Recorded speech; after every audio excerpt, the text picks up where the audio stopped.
Olá pessoal, sejam bem-vindos ao Cones Gravata. Me chamo Carlos Colombo e é um prazer tê-los aqui.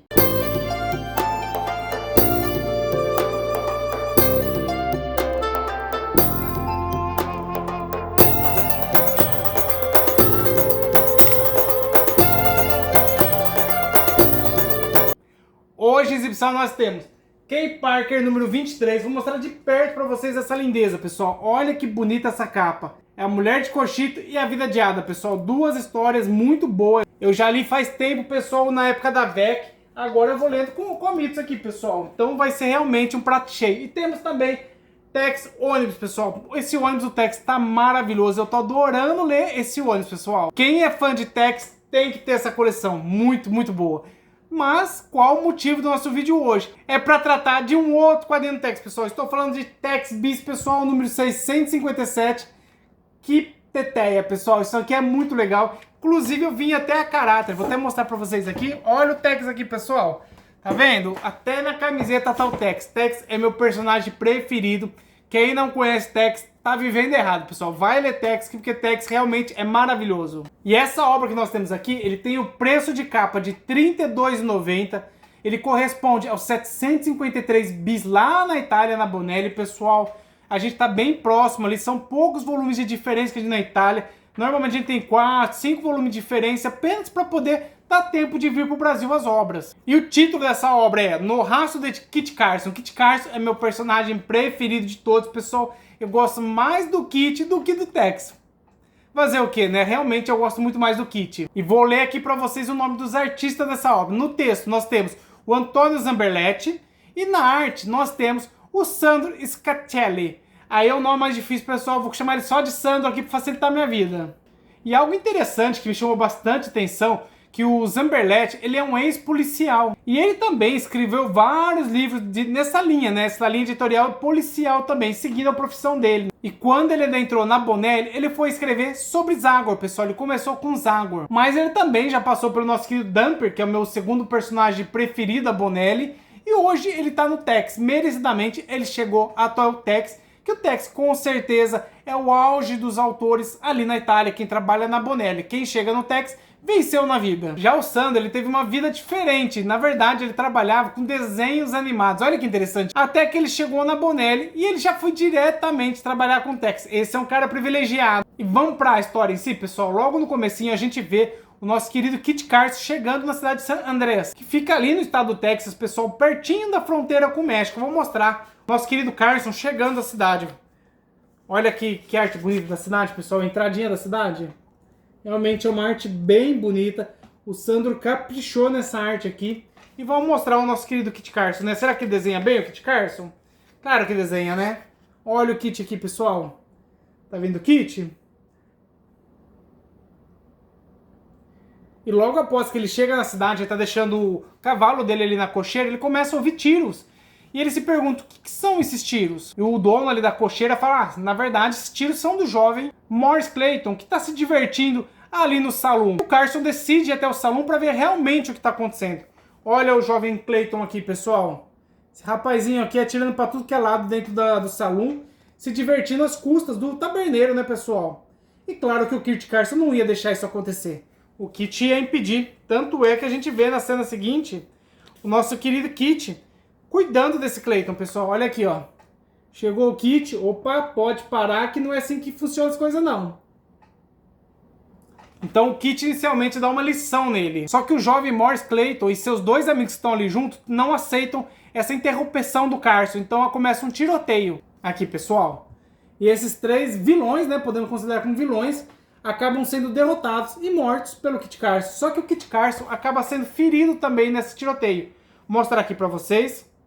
Aqui, ó. Não sei se vocês conseguem ver. Tem um buraquinho na roupa do Carson. Aqui, ele tá até com a mão, ó, protegendo aqui o ferimento dele. E esse ferimento parece ser um pouco grave, pessoal. Então o taberneiro tenta ajudar o Carson ali naquele momento. E a esposa do taberneiro vai até a rua onde encontra a jovem Ortega, pessoal. Vou mostrar a jovem Ortega, uma moça bem bonita. Aqui a jovem Ortega, pessoal. Então o taberneiro e sua esposa pedem ajuda, né, a jovem Ortega, para cuidar do Carson, né, cuidar dele, para ver se conseguem salvá-lo. Então eles colocam o Carson na carroça e vão em busca de alguém para poder ajudá-lo, para poder curá-lo. Mas sempre tem alguém bisbilhotando, pessoal, e acaba vendo o Carson indo embora. E por que a jovem Ortega leva o Carson embora rapidamente? Porque na verdade a cidade é dos irmãos Clayton, basicamente do Rob Clayton, que é irmão do Morris. Morris era o mais novo, mais atrapalhado, o que dava mais trabalho, mas o irmão vai querer totalmente destruir o Carson em razão da morte de seu irmão. E assim que o Rob chega na cidade, ele não quer saber que o Carson é um Ranger, ele quer destruir, ele quer matar o Carson. Inclusive, o xerife é um vendido, pessoal. O xerife está na mão da família Clayton. Temos mais um detalhe, o Rob crê que na verdade o Carson não está ali por acaso. Ele deve estar investigando as coisas erradas da região. E vamos lá, já vamos falar para vocês o que tem de errado. O Rob Clayton, ele recebe gado roubado, pessoal. Então ele é meio que um posto de parada para remeter esse gado roubado para o México. Então ele está envolvido com tramóias ali. Então ele entende que na verdade a presença do Carson não é por acaso. Carson está ali exatamente para poder desbaratar essa onda de crime na região. Vou mostrar aqui para vocês o Rob, pessoal. Esse aqui é o Rob, tá vendo? Esse aqui que é o grande vilão da história. E nós temos também o xerife. O xerife tá bem aqui do lado dele, tá vendo? Esse aqui é o xerife, então eles decidem ir atrás do Carson para poder destruí-lo. E nós temos uma mudança de cena logo após, onde a gente vê a jovem Ortega, juntamente com o seu cocheiro, o taberneiro e a esposa dele, indo até a um índio para poder curar os ferimentos do Carson. Vou mostrar um pouquinho dessa cena aqui para vocês. Olha que arte bonita, limpinha, né? Arte bem bonita, uma arte que me chama bastante atenção. E eles chegam até a tenda desse índio. Vou mostrar aqui pra vocês. Olha aqui, ó. Tá vendo? E esse índio se chama Monteiro, pessoal. Monteiro é um índio afastado, né, da cidade. E ele vai cuidar do Carson. Aqui, pessoal. Tá vendo? Então é uma história bem interessante que vai mostrar o Carson tentando se curar para poder combater esses vilões. Eu pensei ao início, pessoal, que seria uma história solo do Carson. Só que a gente tem o envolvimento do Tex pelo caminho também. Vou mostrar o Tex aqui pra vocês. Eu confesso que eu não gostei muito do rosto do Tex com a arte do Sandro, tá, pessoal? Ficou um pouquinho estranho pra mim, mas cada um tem sua característica, então não posso reclamar. Pra mim ficou estranho, eu preferi talvez um outro tipo de rosto, né, um pouquinho mais fino, mas tudo bem, a história não teve nenhum impacto quanto a isso. Então nós temos o Tex participando da obra, que é a revista do Tex, né, pessoal? Não é revista do Carson. Mas eu preferia que fosse apenas uma história solo do Carson. O Carson tem uma desenvoltura muito boa nas histórias também. Ele me diverte bastante. Ele não é aquele personagem tão durão como o Tex. O Tex é meio frio, né? O Tex não demonstra tanto sentimento. O Carson parece ser um pouquinho mais humano. Então, talvez seja por isso que eu gosto mais do Carson, além da veia cômica também, né? O personagem Kit Carson, ele tem esse viés de uma veia cômica. Isso daí é uma prática comum na Bonelli. Normalmente os personagens, né, da Bonelli, os protagonistas, sempre tem um coadjuvante que tem uma veia cômica. A gente pode falar, por exemplo, no Zagor. Nós temos a veia cômica, que é o Chico. Chico é um personagem maravilhoso. Eu adoro o personagem do Chico. Gostaria de ler mais coisa do Chico também. No Dylan Dog, nós temos, por exemplo, o Groucho Marx. Groucho Marx também, que tem a veia cômica. Então isso é uma prática um pouco comum dos quadrinhos da Bonelli. No Martin Mystery a gente tem o Java, que não é uma veia tão cômica assim, mas a gente acaba se divertindo também com Java. Então eu não vou prosseguir, pessoal, contando mais da história aqui pra vocês, senão vai estragar a leitura de vocês. Eu quero muito que vocês leiam essa obra magnífica. O Tex é muito bom. Inclusive, é uma história única, tá, pessoal? Se vocês pegarem para ler esse Tex aqui, vocês podem ler tranquilamente, que vocês vão conseguir ler tudinho, pessoal. O Tex regular, normalmente, ele tem essa continuidade. Às vezes dura 2, 3, 4, 5 volumes do Tex regular, tá? Se vocês forem pegar qualquer outro tipo de Tex, por exemplo, Tex gigante, é uma história completa. For pegar um Tex edição histórica, uma história completa.